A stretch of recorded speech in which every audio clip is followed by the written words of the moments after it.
నీ అంతరంగములో ఉన్న వీటిని కోల్పోతే ఏ యొక్క నిపుణుడు, ఈ భూమి మీద నివాసం చేసేటువంటి ఏ పండితుడు, ఏ జ్ఞాని, మేధస్సు కలిగిన వ్యక్తి ఇవ్వగలడో ఆలోచన చేయండి. నీ యొక్క హృదయములో నీవు కోల్పోయిన వాటిని, నీ అంతరంగములో నువ్వు కోల్పోయిన వాటిని తిరిగి ఇవ్వగలిగే ఒకే ఒక్క దేవుడు యేసు దేవుడు. ఆయన మాత్రమే నీవు కోల్పోయిన సమాధానం తిరిగి ఇవ్వగలడు. ఆయన మాత్రమే నువ్వు కోల్పోయిన సంతోషము తిరిగి ఇవ్వగలడు. ఆయన మాత్రమే నువ్వు కోల్పోయినటువంటి నెమ్మదిని, ఆదరణను తిరిగి ఇవ్వగలడు. ఈరోజు ప్రభు స్థానాన్ని జ్ఞాపకం చేస్తున్నాను ప్రియులారా. మన కుటుంబాల్లో మన ప్రియులను, మన కుటుంబ సభ్యుల్ని మనం కోల్పోయిన వారిగా ఉండొచ్చు. మన హృదయంలో కలిగిన గాయమును ఒకవేళ దేవుడు చేసినా ఆ గాయమును కట్టేది ఎవరు? ఆయనే. నువ్వు ఎంత గొప్ప శాస్త్రాలు ఎరిగిన వారి యొద్దకు వెళ్ళు, మేధస్సు కలిగిన వారి యొద్దకు వెళ్ళు, పండితుల యొద్దకు వెళ్ళు, ఎవ్వరూ కూడా నీవు కోల్పోయిన వాటిని తిరిగి వారు అందించలేరు. నీకు కలిగిన గాయాన్ని ఎవరు కట్టలేరు. నీ అంతరంగమును, నీ హృదయమును చికిత్స చేసేది ఒకే ఒక్క ఆయన. ఆయన ఎవరు అని అంటే యేసుక్రీస్తు అనేటువంటి సృష్టికర్త అయిన దేవుడు. ఒకరోజున ఒక ఇద్దరు భార్యాభర్తలు, యవ్వనస్తులు రీసెంట్గా వివాహం చేసుకొని ఒక చోట చక్కగా ఫోటోషూట్ చేసుకుందామని చెప్పేసి ప్రయాణమై కారులో వెళ్ళారు. వెళ్ళి వస్తున్నప్పుడు ఆ అడవి మార్గం గుండా వాళ్ళు రావాలి. ఆ కారు అక్కడ ఆగిపోయింది. ఏం చేయాలో అర్థం కాలేదు. ఆ చీకట్లో అలాగే కూర్చొని వాళ్ళు ఏం చేద్దామా అని చెప్పేసి ఆలోచన చేస్తారు. అడవిలో చిక్కుబడిపోయాం, ఏ క్రూరముగాలు ఈ అడవిలో సంచరిస్తున్నాయో అన్న ఆలోచనలో ఉన్నారు. ఒక కారు అటుగుండా వెళుతూ ఉంటే ఈ ఆగిపోయినటువంటి కారుని చూసి ఆయన ఆఫ్ చేశాడు. వెంటనే ఆయన వచ్చి మీకేం సహాయం చేయగలను అని అడిగాడు. ఇలా కారు ఆగిపోయిందంటే మేము నూతనంగా వివాహం చేసుకున్న దంపతులమని వారిని వారు పరిచయం చేసుకున్నారు. ఆయన ఒక్క 2 నిమిషాల్లో ఆ బ్యానెట్ తీసి కారును సెట్ చేసాడు. వెంటనే ఆ యొక్క పెళ్లి కుమారుడికి సందేహం కలిగింది. ఎవరైనా ఈయన మెకానిక్కా, లేకపోతే ఈ కారుని గురించి అంత బాగా తెలిసిన వ్యక్తా అని చెప్పేసి, ఒకవేళ ఆటోమొబైల్ ఇంజనీరా అని చెప్పి అడగటం ప్రారంభించాడు. వెంటనే ఈయన చెప్పాడు, మై నేమ్ ఈజ్ రూదర్ఫోర్డ్, నా పేరు రూదర్ఫోర్డ్, ఆ యొక్క కంపెనీని ప్రారంభించేటువంటి వ్యవస్థాపకుడు అని చెప్పాడు. ఆ యొక్క కారుని డిజైన్ చేసింది ఆయనే. అందుకనే ఆ కారు ఎక్కడ ఏ విధమైన సమస్య కలిగి ఉందో వెంటనే పరిశీలించగలిగాడు, గమనించగలిగాడు, దాన్ని రెక్టిఫై చేయగలిగాడు. అలాగే నిన్ను నన్ను సృజించింది ఎవరు?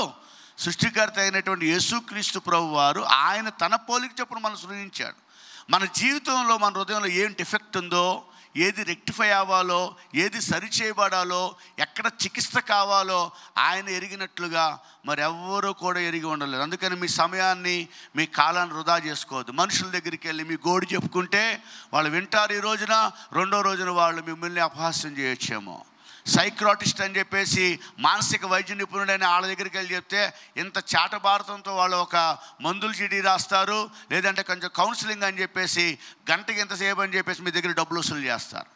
కానీ నిన్ను సృజించినటువంటి సృష్టికర్త అయిన యేసయ్య దగ్గరికి వెళ్ళి నీ యొక్క పరిస్థితిని ఆయన దగ్గర, ఆయన సముఖములో నువ్వు ఆయన పాదములు చెంత చేరి చెప్పగలిగితే, ఆయన నిన్ను సృజించిన వాడు కాబట్టి నీకు ఏ ప్రాంతములో ఎక్కడ నీకు రెక్టిఫై చేయబడాలో ఆయన ఎరిగినవాడు కాబట్టి నీ యొక్క స్థితిగతులను సరిచేయగలిగినటువంటి సమర్థుడు ఆ యేసు దేవుడు మాత్రమే. నమ్మిన వారు స్తోత్రం చెల్లిద్దాం. ప్రియులారా, వాక్యమును మనం గమనించినట్లయితే ఈ యొక్క మరియ గర్భములో ఉన్న యేసును గురించి పరిశుద్ధాత్మ చేత నింపబడిన ఎలిజబెత్ అనే దైవదీన సేవకురాలు చెప్తున్న మాట, ఈ యొక్క యేసు ఆయన మానవాళిని రక్షించడానికి వచ్చే రక్షకుడు మాత్రమే కాదు, ఆయన మార్పును తీసుకుని వచ్చేటువంటి ఒక గొప్ప నిపుణుడు, ఆయన గొప్ప సమాజ సేవా నిపుణుడు అని తెలియజేస్తుంది. యేసు వంటి సమాజ సేవ మరెవ్వరూ చేయలేరు. ఆయన గుడ్డివారిని బాగు చేయటం మాత్రమే కాదు, ఆయన ఊచకాలు చేతులు కలిగి వారిని స్వస్థపరచడం మాత్రమే కాదు, పక్షవాతం చేత బాధపడుతున్న వారిని ఆయన నయం చేయటం మాత్రమే కాదు, మరణించిన వారిని కూడా తిరిగి లేపాడు. ఆయన వల్ల అట్టి అద్భుతాలు చేయగలిగినటువంటి వారు పోయిన ప్రాణాన్ని, కోల్పోయిన వాటిని మరలా తిరిగి ఆ స్థానంలో తీసుకురాగలిగేటువంటి వారు ఎవ్వరూ లేరు. అట్టి సమాజ సేవ చేసేటువంటి యేసు నిశ్చయముగా నిజమైన మార్పును తీసుకొని వచ్చే దేవుడై ఉన్నాడు అనే సత్యాన్ని మనం జ్ఞాపకం చేసుకోవాలి. ఏం చేస్తూ ఉన్నాడు అని అంటే, ఆయన తన బాహువును చాపి పరాక్రమం చూపి ఆయన గర్విష్ఠుల యొక్క హృదయాల్ని ఆయన చెదరగొట్టేవాడు మాత్రమే కాదు, ఆయన నిశ్చయముగా సింహాసనము నుండి బలవంతులు పడదోసి దీనులు ఎక్కించేవాడు మాత్రమే కాదు, ఆయన ఆకలి కొనిన వారిని మంచి పదార్థాలతో సంతృప్తి పరిచేవాడు. ఏ విషయంలో నువ్వు ఆకలి కొనున్నావో దేవుడు మాత్రమే ఆయన గమనించగలడు. నీవు కలిగి ఉన్నటువంటి ఆకలిని ఆయన తీర్చగలడు. అంటే నీ యొక్క అవసరత ఏమిటో ఆయన మాత్రం ఎరిగి ఉన్నాడు. నీ కొదువేమిటో ఆయన మాత్రం ఎరిగి ఉన్నాడు. నీ హృదయంలో ఎక్కడ రెక్టిఫై చేయబడాలో అది ఆయన మాత్రం ఎరిగి ఉన్నాడు. ఎక్కడ నువ్వు సరి చేయబడాలో అది ఆయన మాత్రం ఎరిగి ఉన్నాడు. ఆయన మనము కలిగి ఉన్నటువంటి అవసరతను తీర్చే దేవుడు. అందుకని ఆయన మంచి సమాజ సేవా నిపుణుడు అని ఎలిజబెత్తు దైవాత్మ ప్రేరేపణతో ఈ మాటను తెలియజేస్తుంది. యేసు వంటి మార్పు కలగజేసేవాడు ఈ భూమి మీద ఉండనే ఉండడు. ఆయన వలె సమాజ సేవా నిపుణుడు లేనే లేరు అనే విషయాన్ని సుస్పష్టముగా దైవాత్మ ప్రేరేపణతో ఎలిజబెత్ గారు చెప్పినట్లుగానే యేసయ్య అట్టి సమాజ సేవ చేసిన వానిగా ఉన్నాడు. రెండవదిగా మనం గమనించినట్లయితే ఆయన ఆర్థిక నిపుణుడై ఉన్నాడు. ఆయన నిశ్చయముగా చేసేటువంటి పనులు ఏంటో తెలుసా? ఆయన ప్రతి ఒక్క విధమైనటువంటి ఆర్థికపరమైన పరిస్థితులను కూడా మార్చగలిగిన దేవుడు. ఆయనకి అసాధ్యమైనది ఏది కూడా లేదు. తన బాహువును చాపి పరాక్రమమును చూపించేటువంటి వాడు ఆయన. దేవుని యొక్క బాహు ఎంత గొప్పదో తెలుసా, ఎంత పెద్దదో తెలుసా? నీవు అక్కడ సేద తీర్చవచ్చు, సేద తీర్చబడగలవు. నీవు అక్కడ నెమ్మది పొందుకోగలవు, నీవు అక్కడ ఆదరణ పొందుకోగలవు. చాలా మార్లు మన అవసరతల్లో ఉన్నప్పుడు మనం ఎక్కడెక్కడికో పరుగులు తీస్తూ ఉంటాం కదండి. మన ఆర్థికంగా ఏదైనా అవసరత కలిగి ఉంటే, లేకపోతే మనకి ఏదైనా ఇహలోక పరంగా ఏదైనా అవసరత కలిగి ఉంటే వారి దగ్గరికి వెళ్తూ ఉంటాం. ఎమ్మెల్యే గారి దగ్గరికి, ఎంపీ గారి దగ్గరికి, మంత్రుల దగ్గరికి. ఎన్నిసార్లు చెప్పులు అరిగిపోయేలా తిరుగుతామో, ఎన్ని మార్లు వాళ్ళ దగ్గరికి వెళ్ళి మన గోడు చెప్పుకుంటూ ఉంటామో. కానీ తన బాహువును చాపి ఆయన నిశ్చయముగా మన యొక్క అవసరతలను అంచనా వేసి ఆయన సమస్తమును కూడా కలగచేయగలిగినటువంటి వాడు ఆయన. ప్రియులారా, ఈరోజు నేను జ్ఞాపకం చేసే మాట, యేసయ్య వంటి ఆర్థిక శాస్త్రాలను ఎరిగినటువంటి నిపుణుడు మరొకరు లేరు.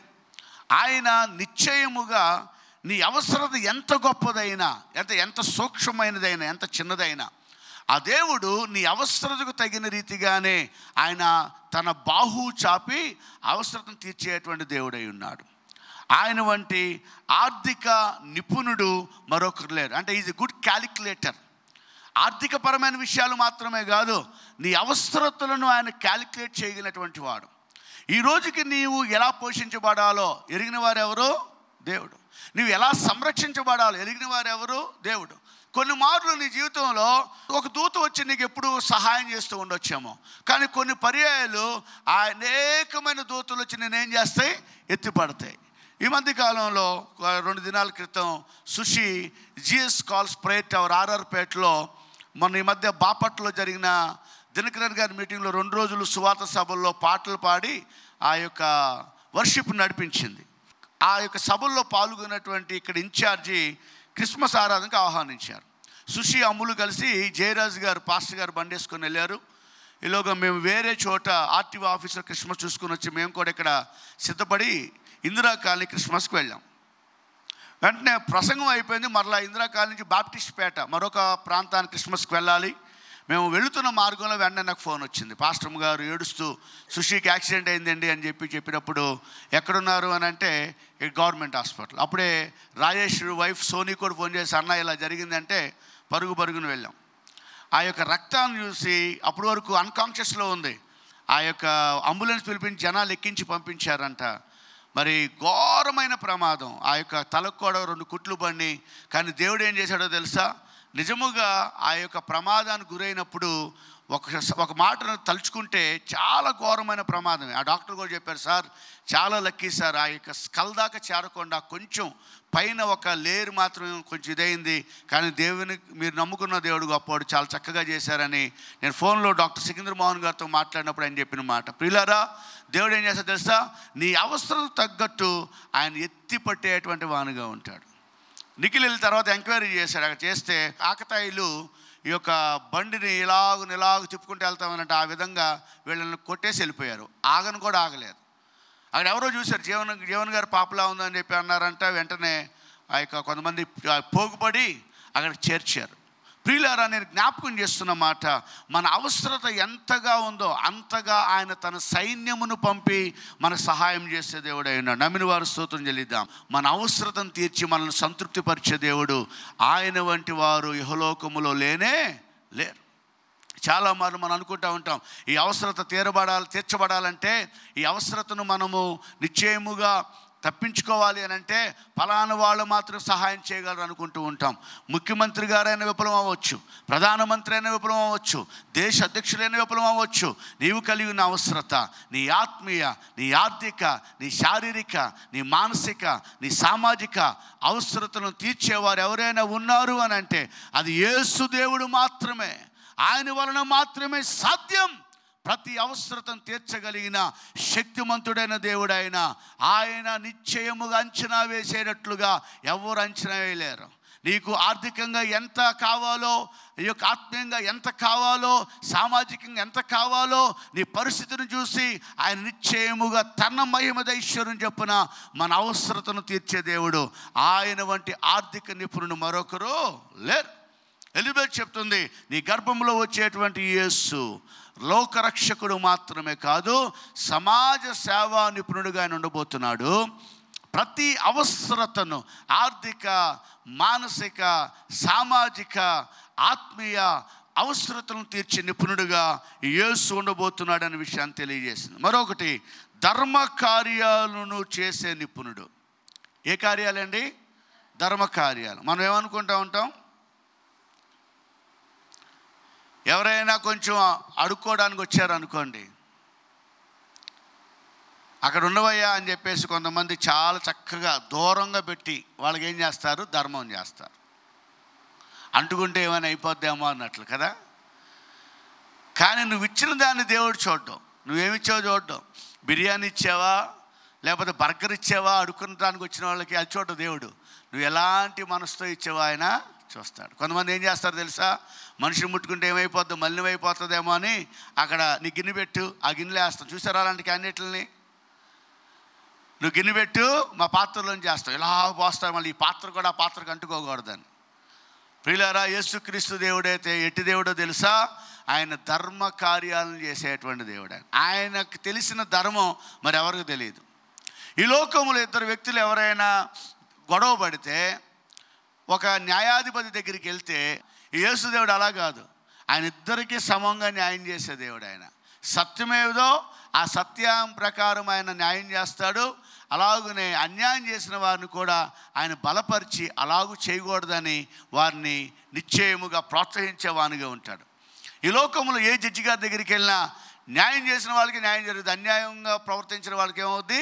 శిక్ష పడుతుంది. కానీ యేసుదేవుడు అలా కాదు, అన్యాయం చేసిన వారు కూడా ఇలాగూ ఇక మీట నువ్వు చేయకూడదు అని ప్రోత్సహించి వారిని బలపరిచి వారిలో ఉన్న అన్యూన్యత భావం కూడా తీసివేసి వారికి సహాయం చేసే దేవుడు ఆయన. అందుకని ఈయన ధర్మ కార్యాలు చేసే విషయంలో మంచి నిపుణుడై ఉన్నాడు. అందుకని వాక్యంలో చెప్పబడుతున్న మాట, ఎలిజబెత్ పలికిన మాట ఏమిటంటే, సింహాసనం నుండి బలవంతులను పడద్రోసి ఎవరిని ఎక్కిస్తాడంటే ఆయన దీనులను ఎక్కించువానిగా ఉంటాడు.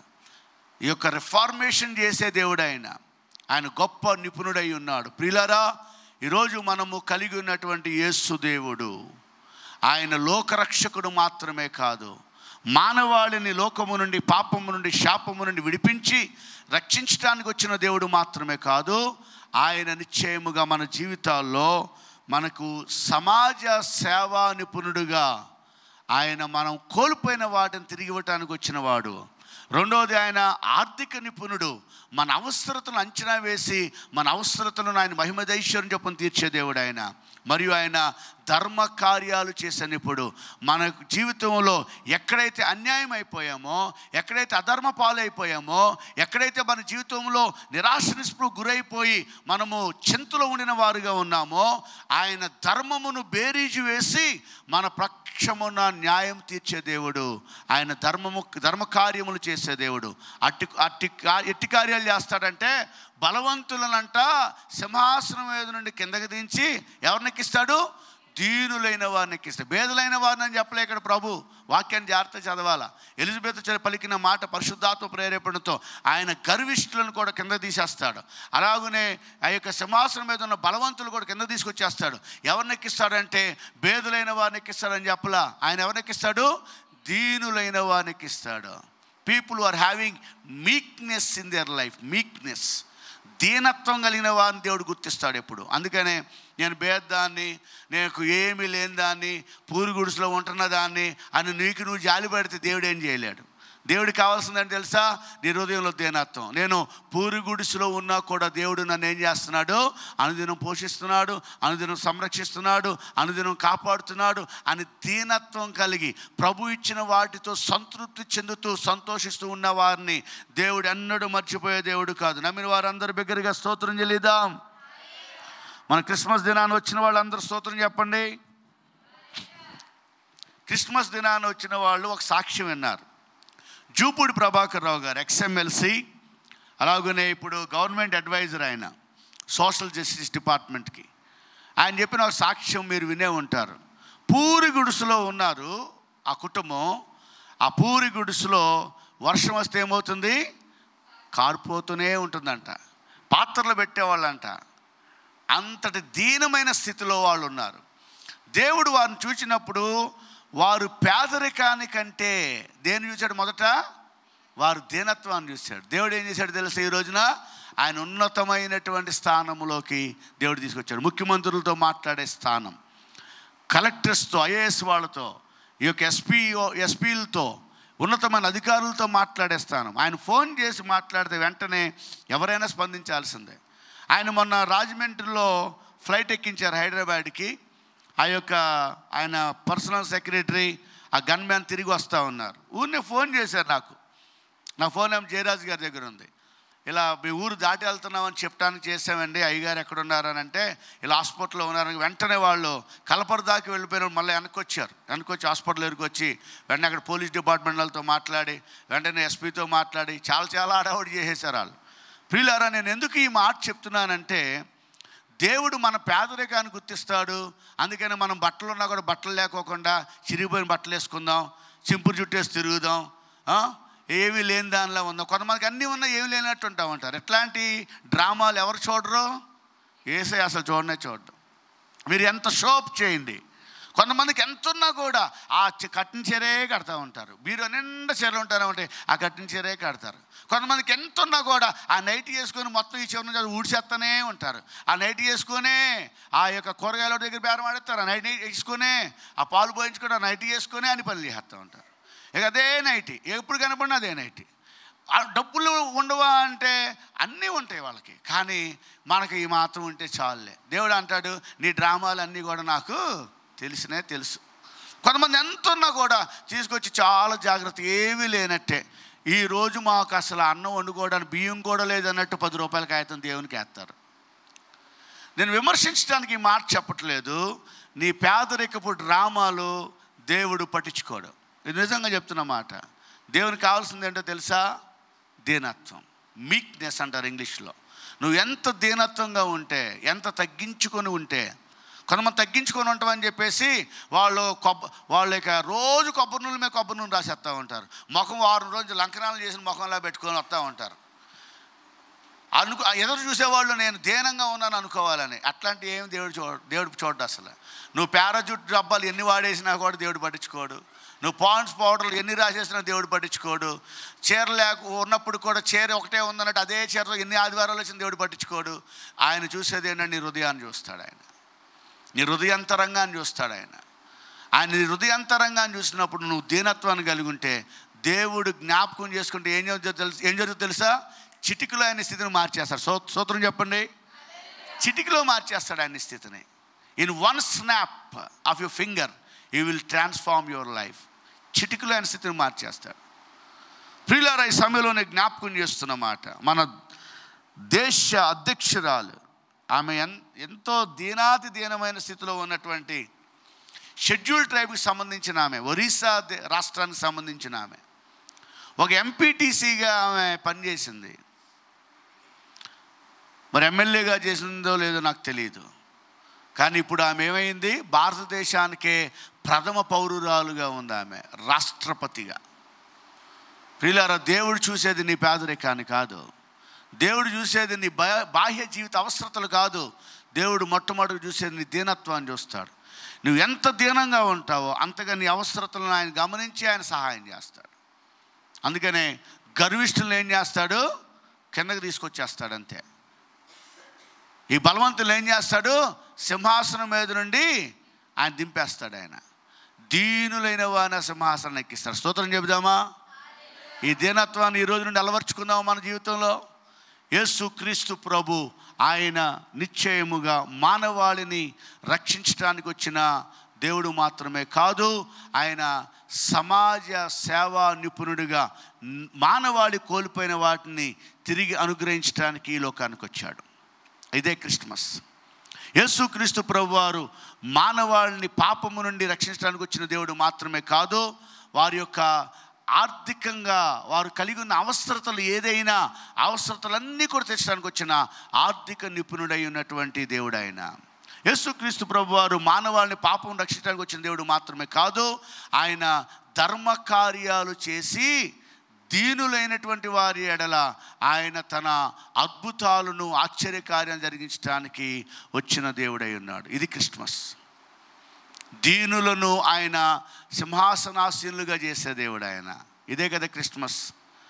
నిజమైన మార్పును కలగజేసేది ఏ పార్టీ నాయకులు కాదు, ఏ పార్టీ వ్యవస్థాపకులు కాదు.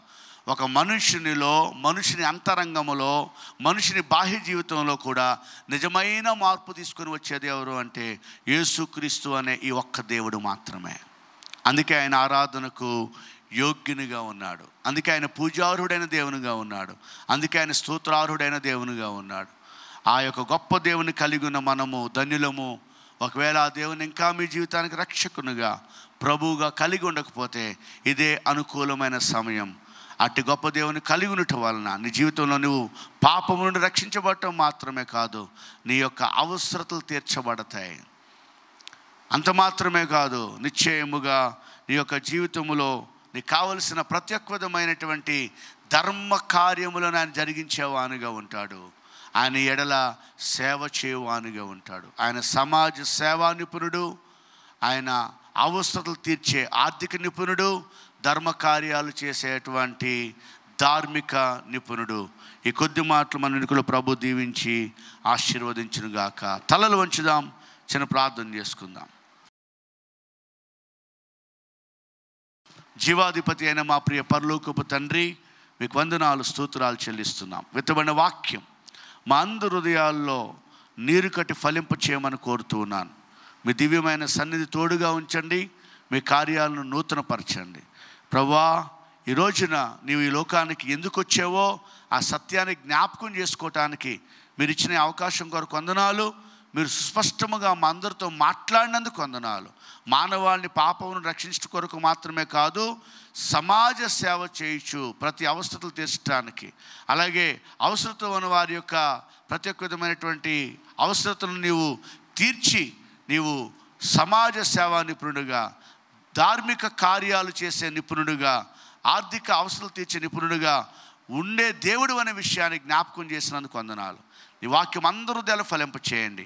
యేసునామములో ప్రార్థిస్తున్నాం తండ్రి. మా చిరునామా ఏసే ఆదరణ, Gethsemane central church, win our natives ministries, Satrampadu, Sitarampuram road, Vatluru panchayat, Eluru. మా పిన్ కోడ్ 534007. మా ఫోన్ నంబర్లు 8886163163 మరియు 8886164164. మా ఈమెయిల్ oneindia@gmail.com. మా website www.oneindia.org. wonindia.org. Our address: SA Adarana, Gethsemane Central Church, Win Our Natives Ministries, Satrampadu, Sitarampuram Road, Vatlur Panchayat, Eluru. Our pin code 534007. Our phone numbers 8886-163-163 and 8886-164-164. Our email oneindia@gmail.com. Our website www.wonindia.org.